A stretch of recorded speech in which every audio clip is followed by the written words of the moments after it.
When using the set event flow block, you probably noticed that there was the default flow for Agent UI event hook and the disconnect flow for Agent UI event hook option to select. In this video, we're going to talk about what these two mean and how they're used. There are many parts of the contact journey.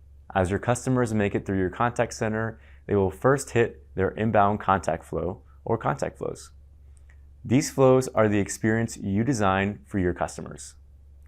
Here, you're including your greetings, providing self-service, and assigning queues to your contacts. In addition, this is where you will determine which guide flow to run using the set event flow block. When the contact reaches an agent, the default flow for Agent UI event hook is triggered and begins to run the flow if there's one defined. After the contact disconnects, there is also a disconnect flow for Agent UI event hook that will trigger if there is a flow configured before the end of the contact.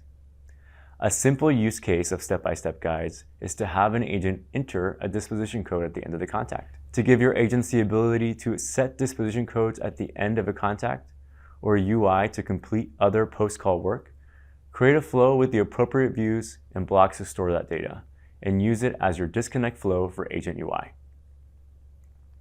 Your default flow for Agent UI must be defined prior to entering the queue, and your disconnect flow for Agent UI must be defined prior to ending the contact. You can use both of these event hooks for the same contact.